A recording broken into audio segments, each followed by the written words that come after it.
You'll never belong at Harvard." Those words echoed in Marcus Washington's mind as he stood frozen in Professor Whitfield's office, the same man who had crushed his dreams a decade earlier. But how did a brilliant black student from South Chicago end up face-to-face with the Harvard professor who once rejected him? And why was Marcus now wearing a Harvard faculty badge? When Marcus corrected his teacher's math equation, did he deserve the brutal punishment that left him with permanent back pain? Or was it just another obstacle designed to keep him from reaching his full potential? This incredible journey of persistence will leave you speechless. Dear viewer, if you are watching my story for the first time, I humbly request you write the location from where you are watching right now, subscribe this channel and press the bell icon now not to miss the notifications of my daily published news stories. Thank you, and let's dive into the full story. Marcus Washington stared at his laptop screen, the blue light illuminating his face in the dim bedroom he shared with his younger brother. It was past midnight, but sleep wouldn't come, not with Harvard application deadlines looming. "You still up, honey?" His mother Loretta appeared in the doorway, still in her nurse's scrubs after a double shift. "Just finishing my personal statement, Mom," Marcus replied, rubbing his tired eyes. "You need rest too, baby. Even brilliant minds need sleep."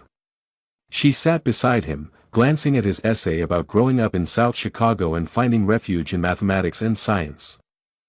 Marcus had been the star student at Southside High since freshman year. While other kids struggled with basic algebra, he was teaching himself calculus using borrowed textbooks and free online courses. His bedroom walls were covered not with sports posters but with equations and scientific diagrams he'd drawn himself. "You think Harvard will see past our zip code?" Marcus asked, voicing the fear that had haunted him for months. Loretta squeezed his shoulder. "Any school would be lucky to have you. Your father and I couldn't be prouder." The next morning at school, Mrs. Jenkins, his counselor, called him into her office. "Marcus, I have news." Her smile gave it away before her words could. "Harvard wants to interview you next month." His heart leaped. "For real? They actually want to interview me?" "Of course they do. Your SAT scores are perfect, you've got stellar recommendations, and that research project you did on algorithmic bias got attention from MIT professors." Mrs. Jenkins handed him an official letter. "This is your shot, Marcus. The one you've worked for." That evening, when his father James returned from the construction site, dusty and exhausted, Marcus shared the news. "Harvard interview." His father's weathered face broke into a wide grin. "My boy, heading to Cambridge." He embraced Marcus, then grew serious. "We'll need to get you a proper suit." "Dad, we can't afford." "Don't you worry about that. Some things are worth stretching for." That night, Marcus couldn't sleep again, but for different reasons. His mind raced with possibilities. Harvard would open doors he'd only dreamed of, opportunities that could change not just his life but his family's future. With a Harvard degree, he could help his parents retire, help his brother go to college too. As dawn broke, Marcus finally drifted off, dreaming of red brick buildings and ivy-covered walls, of libraries filled with knowledge waiting for him, and of a future where no one would question whether a black boy from South Chicago belonged in those hallowed halls. The Harvard campus was even more intimidating in person than in pictures. Gothic spires reached toward the clouds as Marcus and his parents walked through Harvard Yard, their breath visible in the February chill. "It's like another world," Loretta whispered, adjusting Marcus's tie, a graduation gift from his uncle. James nodded silently, his calloused hands looking out of place against the backdrop of privilege. Marcus noticed how his father kept his shoulders straight despite feeling uncomfortable in his rarely worn suit.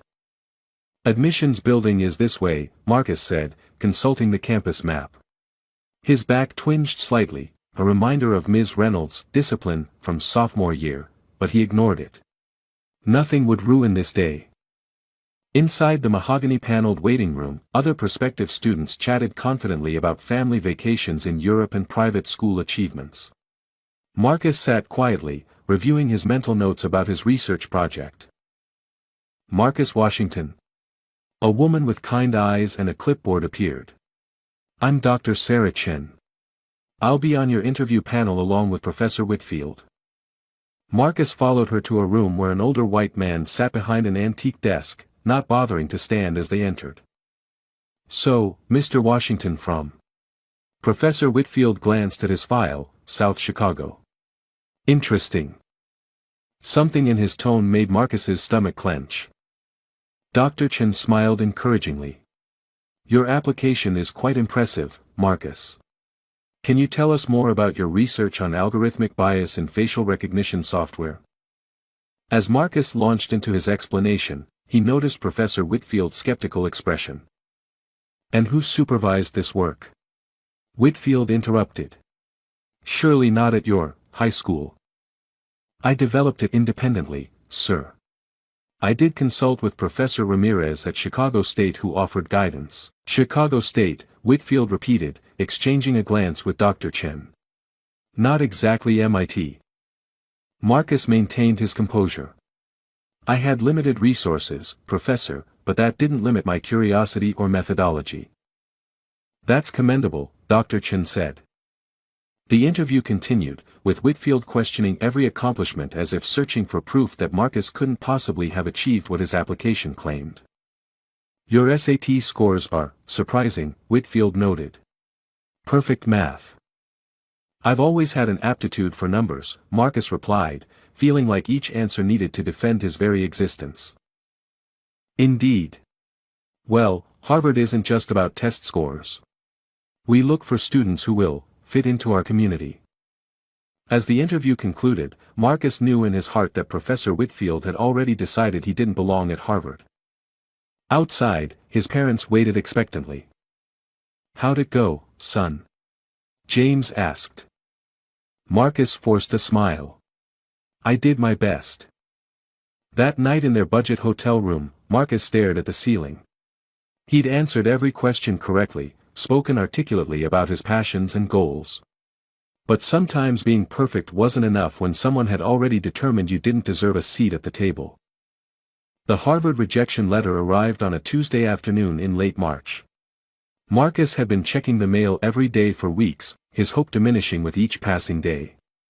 When he finally saw the thin envelope with the crimson shield in the corner, he knew. With trembling hands, he opened it while standing at the mailbox, not wanting to bring the disappointment inside his home.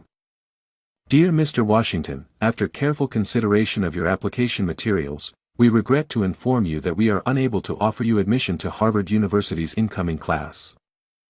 The rest of the words blurred as tears welled in his eyes.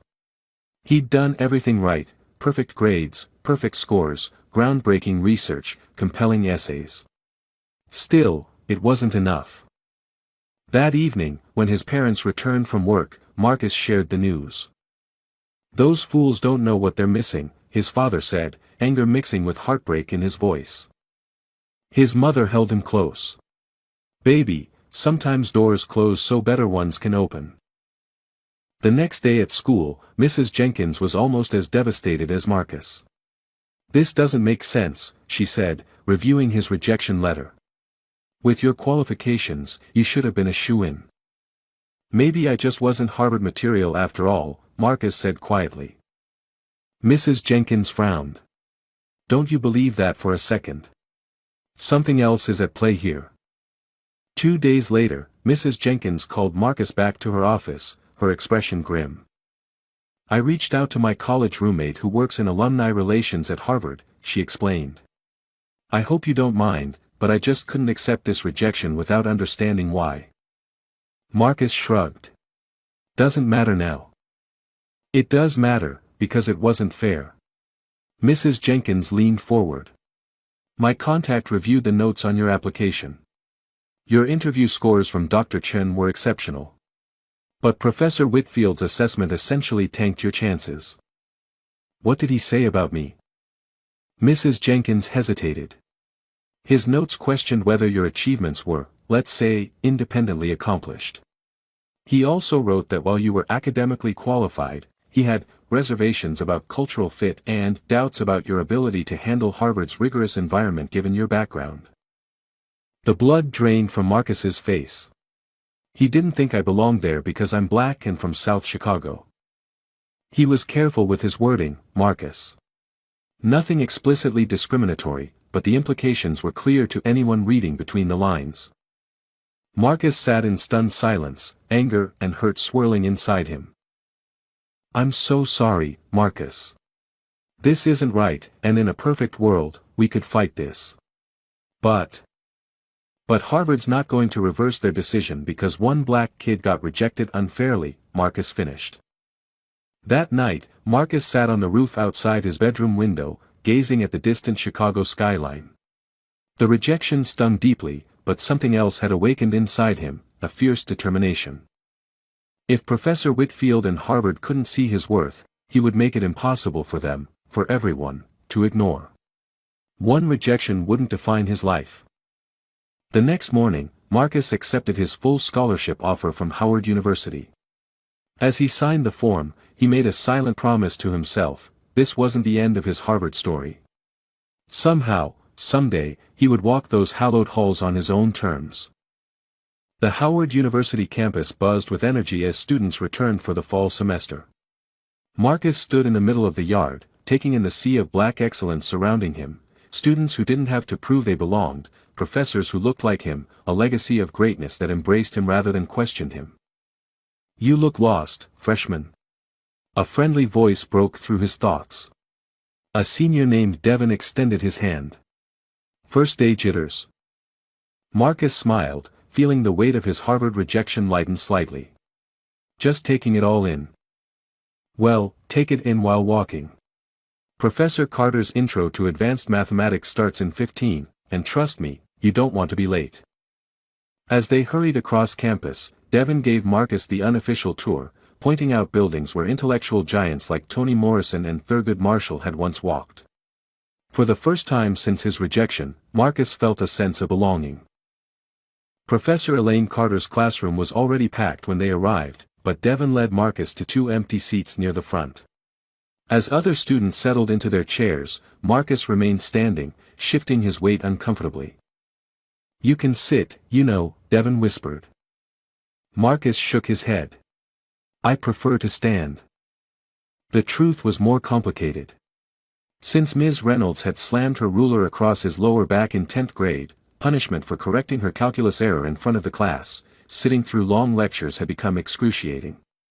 The injury had never properly healed, and the chronic pain served as a constant reminder of how some educators wielded their power against students they deemed troublesome. Professor Carter entered the room, her presence commanding immediate attention. Unlike Professor Whitfield's cold dismissiveness, her gaze held warmth alongside academic rigor. "Welcome to Howard," she began. "Some of you are here because other institutions failed to recognize your brilliance. Their loss is our gain." Marcus felt seen in a way he never had before. After class, Professor Carter approached him. "Mr. Washington, I read your paper on algorithmic bias. Impressive work for an undergraduate, let alone a high school student." Marcus blinked in surprise. "You read my paper?" "Of course. When I saw your name on my roster, I did my homework. Howard may not have Harvard's endowment, but we've been cultivating black excellence since 1867. She studied him thoughtfully. "I noticed you stood throughout my lecture." "I have back problems," Marcus explained vaguely. Professor Carter nodded without pressing further. "Well, Mr. Washington, I hope you'll consider joining my research group. We could use a mind like yours." That evening, in his dormitory, Marcus called home. "How's my college man?" his mother asked, her voice carrying 400 miles of pride. "It's different here, Mom. Good different. The professors actually see me. That's how it should be everywhere, baby." As weeks passed, Marcus found his stride at Howard. The pain of Harvard's rejection didn't disappear, it transformed into fuel. Every paper he wrote, every research project he undertook, every late night spent in the library was guided by a quiet mantra: "Watch me rise." By his junior year, Marcus had become something of a legend at Howard. His research expanding on algorithmic fairness had evolved into a groundbreaking framework that caught the attention of computer science departments nationwide. What had begun as a personal response to racial bias in technology had become his academic signature. Washington, how do you feel about presenting at the National Mathematics Conference next month? Professor Carter asked one afternoon, leaning against her office doorframe. Marcus looked up from his laptop. Seriously? Undergrads rarely get selected. Rarely doesn't mean never. Your paper on computational equity models was accepted. Congratulations. Marcus stood in stunned silence, his back aching from a long study session, but the pain eclipsed by this news. Word spread quickly across campus. Marcus Washington, the student who always stood during lectures, now with a special accommodation that allowed him to pace quietly at the back of classrooms, was redefining what undergraduate research could accomplish. At the conference in Boston, just miles from the Harvard campus that had rejected him, Marcus delivered his presentation to a packed room. Among the attendees was Dr. Michael Williams, a visiting professor from MIT. Your approach bridges pure mathematics and social advocacy in ways I've rarely seen, Dr. Williams told him afterward. Have you considered MIT for graduate work? Marcus felt a flutter of vindication. I'm keeping my options open. Keep them open in my direction, Dr. Williams handed him a card. I'd like to discuss a summer research opportunity with my team. That summer at MIT's Computer Science Lab, Marcus expanded his research while quietly observing the dynamics of another elite institution. Unlike his Harvard interview, here his work spoke for itself, and his background became an asset rather than a liability. Your perspective gives your research an authenticity others lack, Dr. Williams told him one evening as they reviewed data sets. You're not just theorizing about algorithmic inequality, you've experienced the human consequences. When Marcus returned to Howard for his senior year, he carried with him not only advanced research experience but a growing confidence that his rejection from Harvard had been the best thing that could have happened to him. How's the MIT golden boy? Devin teased when they reunited. Marcus laughed. Just a summer researcher.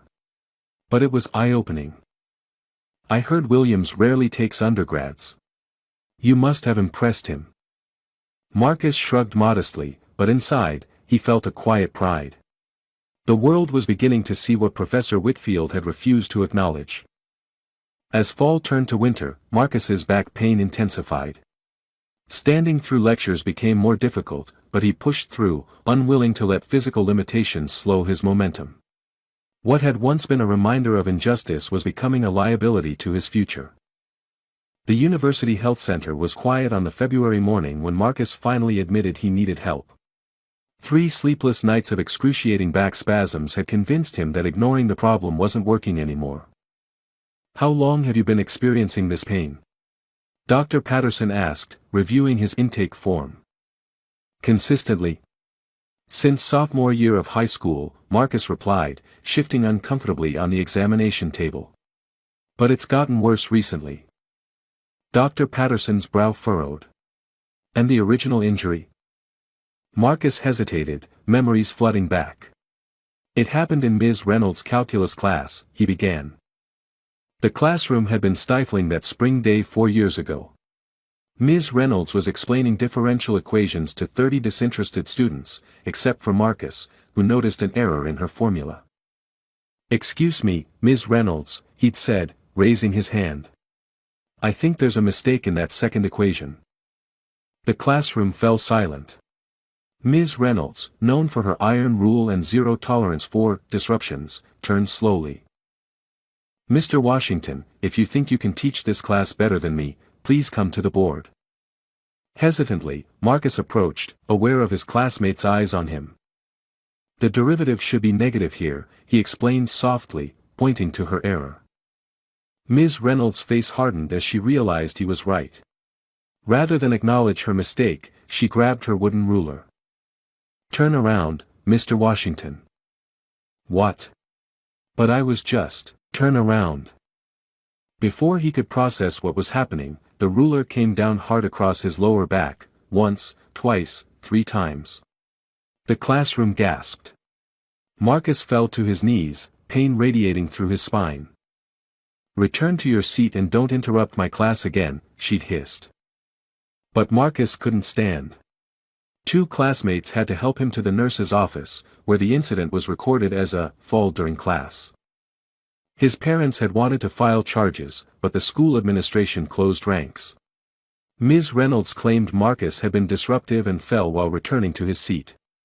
Without witnesses willing to contradict a teacher, and with college applications looming, Marcus convinced his parents to let it go. The pain never really went away, Marcus finished telling Dr. Patterson. I've just learned to manage it. The doctor's expression was grave. I'd like to order an MRI. This should have been properly examined years ago. 2 weeks later, the diagnosis confirmed what Marcus had felt for years: the ruler strikes had caused a slipped disc that had deteriorated over time without proper treatment. You need surgery, Dr. Patterson explained, showing him the MRI images. The good news is, with proper treatment and physical therapy, you should make a full recovery. Professor Carter was understanding when Marcus explained he would need to take a medical leave mid-semester. Your health comes first, she insisted. Your research will wait. And I've arranged for the university to cover what your insurance doesn't. The surgery was scheduled for spring break. As Marcus prepared for the procedure, he received an unexpected visit from Devon and 3 other classmates. We started a fundraiser for your recovery expenses, Devon explained, showing him a website where Howard students and faculty had already donated thousands. Marcus was overwhelmed. I don't know what to say. You don't need to say anything. You've inspired all of us. This is Howard's way of saying we've got your back, literally. The surgery was successful, but recovery would take months. As Marcus began physical therapy, a thought kept returning: Professor Whitfield's rejection had led him to Howard, where he found not just academic opportunity but a community that supported him completely. His Harvard rejection letter, still saved in a folder, no longer stung when he read it. Something Professor Carter had told him resonated deeply: sometimes the path you're denied reveals the journey you were meant to take. The Howard University graduation ceremony blazed with joy under the May sunshine. Marcus, now standing tall and pain-free after his successful surgery and rehabilitation, adjusted his honor cords: gold for academic excellence, blue for research distinction, and the rare platinum reserved for students whose work had been published in prestigious journals. Marcus Washington, summa cum laude, the dean announced, her voice carrying across the sea of families and friends. The crowd erupted in applause as Marcus crossed the stage. In the audience, his parents beamed with pride. Loretta dabbed tears with a handkerchief while James stood tall, clapping vigorously enough for 10 people. Beside them sat Professor Carter, who had become Marcus's mentor and champion. After the ceremony, as families gathered for photographs, a distinguished man approached. Mr. Washington, congratulations, he said, extending his hand. I'm Dean Roberts from MIT School of Computing. Dr. Williams speaks very highly of you. Marcus shook his hand, surprised. Thank you, sir. Your admission to our doctoral program is one of the easiest decisions our committee made this year. We're looking forward to having you join us. As Dean Roberts walked away, Marcus's father clasped his son's shoulder. Harvard's kicking themselves now, I bet. Marcus smiled. That was years ago, Dad. I'm looking forward, not back. But later that evening, at his graduation dinner, Marcus received news that brought Harvard squarely back into focus. I probably shouldn't tell you this, Professor Carter said quietly as they waited for dessert, but a colleague at Harvard mentioned your name came up in their faculty meeting recently. Marcus raised an eyebrow. Why would Harvard be discussing me? Your paper on ethical algorithms was cited in a review of their computer science curriculum. Apparently, Professor Richard Whitfield commented that Harvard missed an opportunity with you. A complex emotion passed through Marcus, not quite vindication, not quite resentment, but something in between. Too little, too late, he replied. Professor Carter studied him thoughtfully. Perhaps. But your work is making waves in places that once shut their doors to you. There's power in that. The summer passed quickly as Marcus prepared for his move to Cambridge, ironically, the very city where his Harvard dreams had been crushed. Now he would walk those same streets as an MIT doctoral candidate, fully funded with a prestigious fellowship. Before leaving Chicago, Marcus visited his old high school. Mrs. Jenkins, now approaching retirement, embraced him tightly. "I always knew you were destined for greatness," she said. "And this is just the beginning." "I came to thank you," Marcus told her. "For believing in me when Harvard didn't. For fighting for me." Mrs. Jenkins smiled. "The best thanks you can give me is to keep opening doors for others once you walk through your own." On his last evening home, Marcus found his Harvard rejection letter in his old desk drawer. He reread the impersonal words that had once caused him so much pain. "After careful consideration, unable to offer you admission." The letter no longer held any power over him. Marcus Washington was heading to Cambridge on his own terms, not as a supplicant hoping for admission, but as a rising academic star whom MIT had eagerly recruited. He placed the letter back in its folder. Not as a reminder of rejection, but as testament to the journey that had led him here, standing tall, back-heeled, and future brilliant with promise. The MIT Media Lab hummed with energy at 3 in the morning, empty except for Marcus and his scattered notes. His doctoral research had evolved beyond algorithmic bias into something more fundamental, a framework for computational equity that could transform how AI systems handled human diversity. "Still here, Washington?"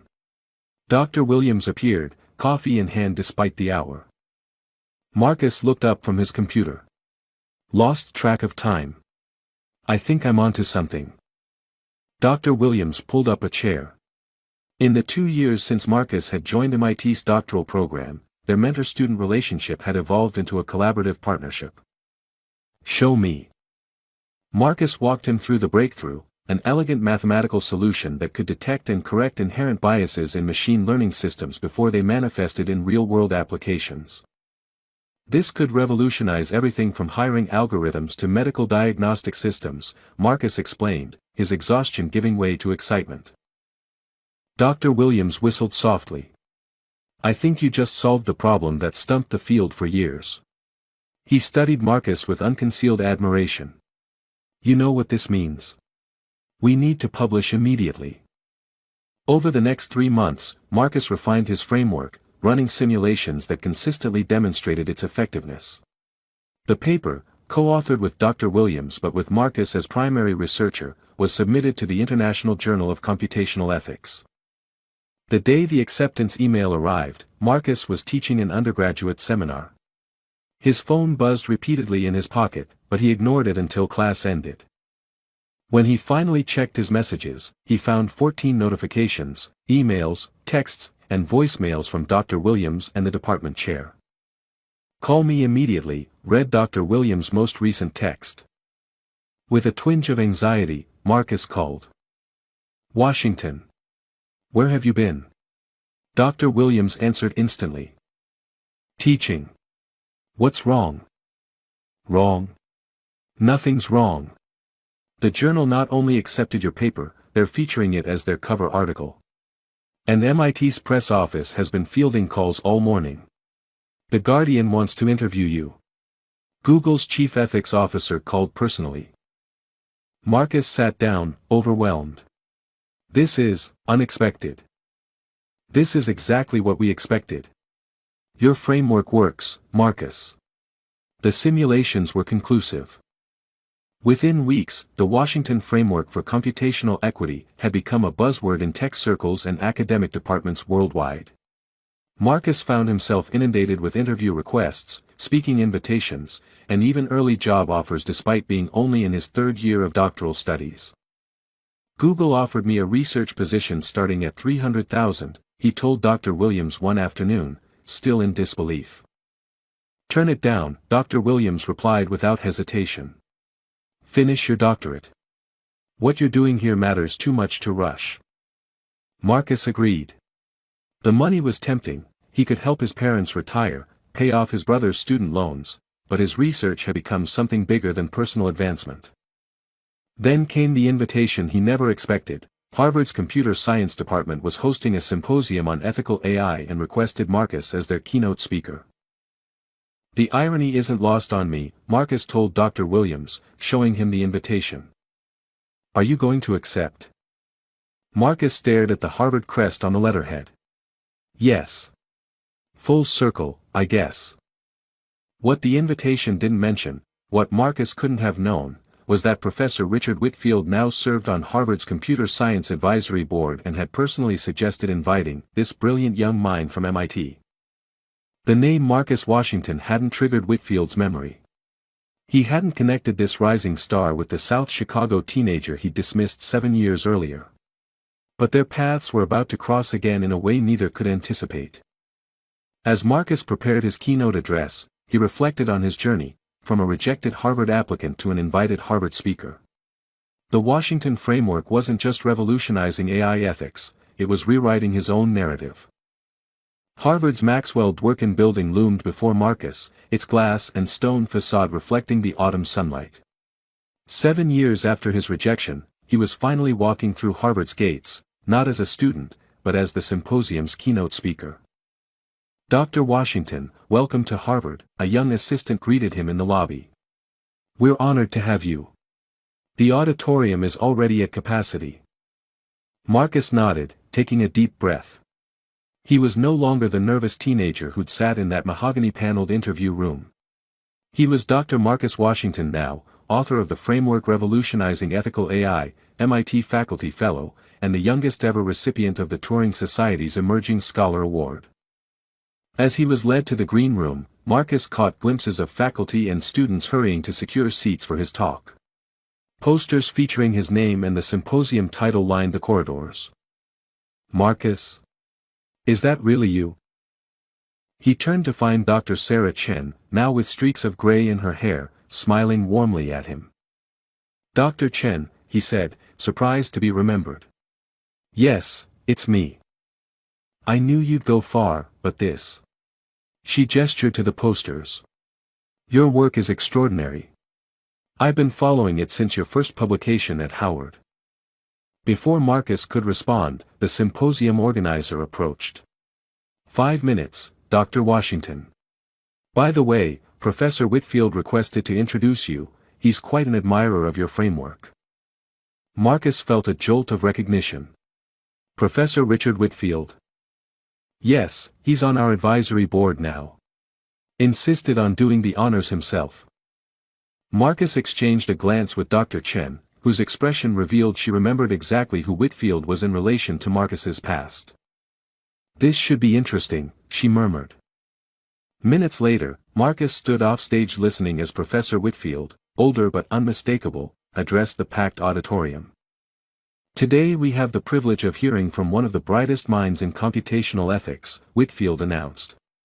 Dr. Marcus Washington's framework represents a paradigm shift in how we approach algorithmic fairness. The irony was almost too perfect. The same man who had deemed Marcus unworthy of Harvard admission was now singing his praises, completely unaware of their shared history. As Marcus stepped onto the stage to enthusiastic applause, he briefly locked eyes with Whitfield. There was no flash of recognition, just collegial respect from one academic to another. Marcus delivered his keynote with confidence, explaining how the Washington framework could transform everything from college admissions algorithms to criminal justice systems, ensuring computational equity across racial, socioeconomic, and geographical lines. The biggest barrier to true innovation isn't technical, it's perceptual, Marcus concluded. When we fail to recognize brilliance because it doesn't match our preconceived notions of what excellence looks like or where it comes from, we don't just harm individuals. We hamstring humanity's collective progress. The standing ovation was immediate and thunderous. During the Q&A session, Professor Whitfield raised his hand. Dr. Washington, your framework challenges fundamental assumptions in our field. What inspired this perspective? Marcus paused, looking directly at the man who had once closed a door in his face. Personal experience, Professor Whitfield.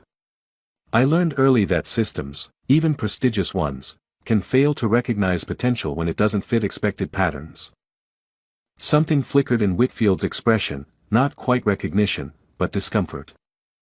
At the reception afterward, Marcus found himself surrounded by Harvard faculty and students eager to discuss his work. Dr. Chen approached with the department chair, Dr. Eleanor Hughes. Dr. Washington, your talk was revolutionary, Dr. Hughes said. We'd love to have you back for an extended lecture series next semester. I'd be honored, Marcus replied. Across the room, Professor Whitfield observed their conversation, still oblivious to the full circle moment unfolding before him. But fate wasn't finished with their connection, not by a long shot. Marcus's phone rang as he was grading papers in his MIT office. The caller ID showed a Harvard number. Dr. Washington speaking, he answered, expecting it to be about the upcoming lecture series he'd agreed to give. Dr. Washington, this is Eleanor Hughes from Harvard's Computer Science Department. Do you have a moment to talk? Of course, Dr. Hughes. I'll be direct. We're creating a new joint position between computer science and our ethics institute focused on computational equity. The position comes with tenure-track status, research funding, and the opportunity to build a lab around your framework. She paused. We'd like to offer you this position. Marcus sat back in his chair, stunned. You're offering me a professorship at Harvard? Yes.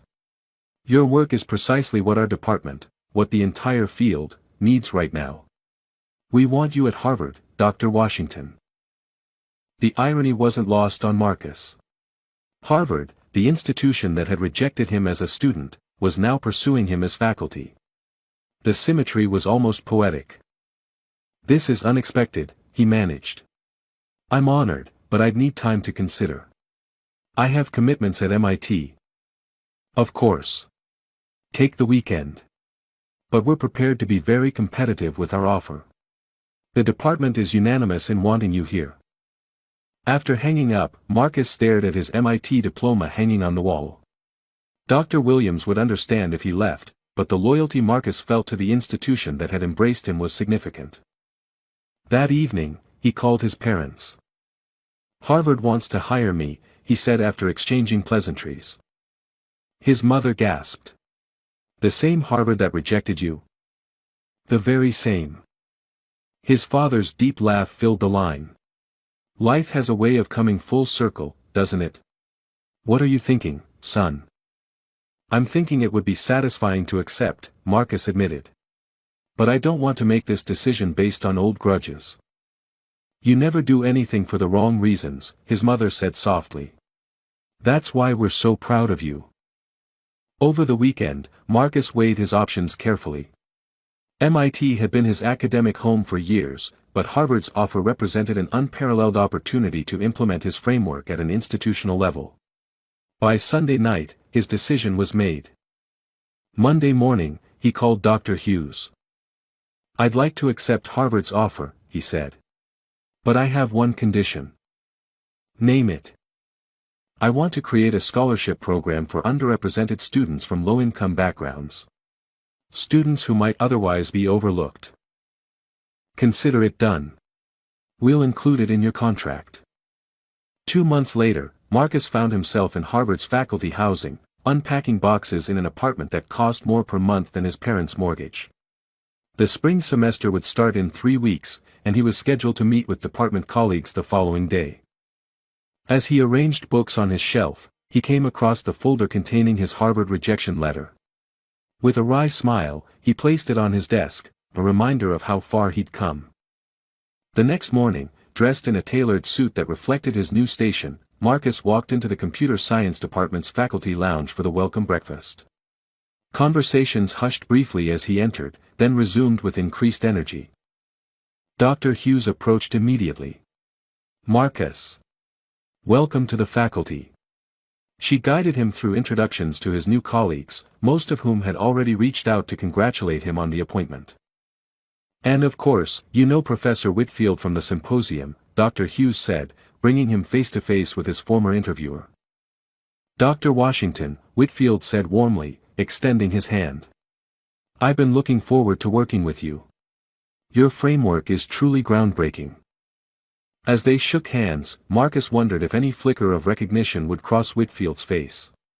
But the older professor seemed entirely unaware that they had met long before the symposium. Thank you, Professor Whitfield. I'm looking forward to joining the Harvard community, this time permanently. The faculty reception honoring new professors buzzed with conversation and clinking glasses.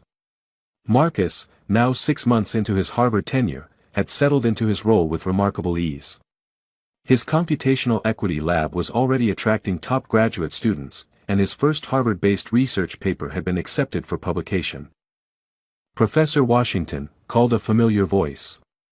Richard Whitfield approached, champagne flute in hand. "I was just telling the dean about your brilliant approach to the Patterson algorithm problem." "Thank you, Professor Whitfield," Marcus replied cordially. Their working relationship had been professional if somewhat distant. Marcus had neither avoided nor sought out Whitfield's company, treating him with the same collegiality he showed all colleagues. "I'm curious," Whitfield continued, "where did you complete your undergraduate work? Your CV mentioned Howard, but I assumed you'd been at one of the Ivies before that." "No, Howard was my alma mater. I'm proud to be a Bison." "Interesting choice for someone of your caliber." Something in Whitfield's tone, the same dismissive note Marcus remembered from his interview years ago, sparked a decision. Perhaps it was time. "Actually, Professor Whitfield, Howard wasn't my first choice. I initially applied to Harvard." Whitfield looked surprised. "Really? When was this?" 10 years ago. I was rejected after my interview." "Well, clearly their loss," Whitfield chuckled. "I wonder who conducted your interview." "Probably Jameson, he retired years ago. Always was a poor judge of talent." "It wasn't Professor Jameson," Marcus said quietly. "It was you." The champagne flute in Whitfield's hand froze midway to his lips. "I interviewed you?" "Yes. You questioned whether my research on algorithmic bias was really my own work. You suggested I wouldn't fit into the Harvard community." The color drained from Whitfield's face as recognition finally dawned. "Washington, from South Chicago. My God." Nearby faculty, sensing the sudden tension, glanced their way. "I kept your rejection letter," Marcus continued calmly. "It's framed in my office now, right next to my Harvard professorship certificate." "Quite the journey." Whitfield set down his glass, visibly shaken. "I interview hundreds of applicants every cycle. I can't possibly remember, but I remember, Professor Whitfield. I remember every word." Dr. Hughes approached, sensing the tension. "Everything all right, gentlemen?" "Just reconnecting," Marcus replied smoothly. "Professor Whitfield and I have a history." "Marcus, Dr. Washington," Whitfield stammered. "I had no idea.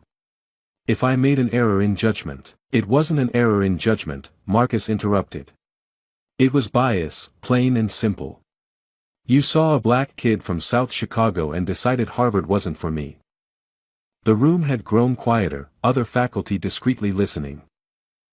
"That's a serious accusation," Whitfield said, his voice low. "It's not an accusation. It's a statement of fact." Marcus's tone remained professional, his composure intact. "The question is what you'll do with that fact now." Dr. Hughes, understanding the gravity of the moment, gently steered them toward a private corner. "Perhaps you two should continue this conversation elsewhere." In Dr. Hughes' office, Whitfield sank into a chair, looking older than his years. "If what you're saying is true, and I have no reason to doubt you, then I owe you an apology." "I didn't bring this up for an apology, Professor." "Then why now? You've clearly succeeded despite my misjudgment." Marcus leaned forward. "Because you're still on the admissions committee. How many other brilliant minds have you discarded because they didn't fit your image of a Harvard student?" The question hung in the air between them, heavy with implication. "I'd like to think I've evolved," Whitfield said quietly. "Evidence suggests otherwise. Your comment about Howard just now speaks volumes." Whitfield was silent for a long moment. "What would you have me do?" "Examine your biases, Professor Whitfield. And perhaps consider that your position on the admissions committee could be better filled by someone with a broader perspective on excellence." 1 year into his Harvard professorship, Marcus sat in his office reviewing applications for his newly established Washington Scholarship for Underrepresented Excellence. The program, funded partially by Harvard and partially by tech companies implementing his framework, would provide full rides to students from backgrounds typically overlooked by elite institutions. A knock at his door interrupted his reading. "Professor Washington. Do you have a moment?" Marcus looked up to see Professor Whitfield, who had aged considerably in the months since their confrontation. Word had spread quickly through the department about their history, forcing Whitfield to confront his biases in a very public way. "Come in, Richard," Marcus said, using his first name, a recent development in their evolving relationship. Whitfield sat across from him, placing a folder on the desk. "I've reviewed the scholarship applications as you requested. This one in particular," he tapped the folder, "reminded me of you." Marcus opened it to find the application of Jamal Lewis, a brilliant student from Detroit whose circumstances echoed Marcus's own 10 years earlier. "His algorithms for predicting environmental racism patterns are remarkable," Whitfield noted. "Especially for a high school student without formal mentorship." "You're recommending him for the scholarship?" "Unequivocally. And for admission to Harvard." Whitfield hesitated. "I've also submitted my resignation from the admissions committee, effective next semester." Marcus raised an eyebrow. "That wasn't necessary." "It was. For me." Whitfield looked directly at Marcus. "Your confrontation forced me to review my voting record on admissions. The pattern was unmistakable. I've been part of the problem." The admission surprised Marcus. He'd expected defensiveness, not introspection. "What will you do instead?" "I'm developing a course on bias in academic evaluation," Whitfield replied. "If you'd be willing to guest lecture, your perspective would be invaluable." Marcus nodded, realizing this was as close to genuine change as he could hope for. "I'd be happy to." After Whitfield left, Marcus returned to Jamal's application. The young man's essay described his dream of creating technologies to serve marginalized communities, technologies that saw people's potential rather than their limitations. Marcus smiled, penning his approval on the scholarship recommendation. The circle was complete. The rejected student had become the professor who could open doors for others. Later that afternoon, Marcus taught his first-year seminar on ethical computing. As students filed in, he noticed a young man who remained standing at the back of the room. "You're welcome to take a seat," Marcus offered. The student shook his head. "Back problems, sir. If it's all right, I prefer to stand." Marcus nodded in understanding, remembering his own years of standing through lectures. "What's your name?" "Michael Johnson, Professor Washington. I'm here because of your scholarship program." "Welcome, Michael. I think you'll find Harvard has room for students who don't fit the traditional mold." As class began, Marcus surveyed the diverse faces before him, the future of technology and academia, brilliant minds from all backgrounds. 10 years ago, Harvard had closed its door to him. Today, he was holding that door open for others. Sometimes, rejection was just the first chapter of a much greater story. Dear friend, our world is filled with countless brilliant minds who are overlooked simply because of where they come from or the color of their skin. Marcus's story reminds us that true talent cannot be contained, it will eventually shine through despite the barriers placed in its path. If this story touched your heart, please like this video and subscribe to our channel. Every subscription helps us share more inspiring stories of resilience and triumph that challenge us to look beyond our biases and recognize excellence in all its forms. Together, we can create a world where no student's potential is dismissed because they don't fit the mold.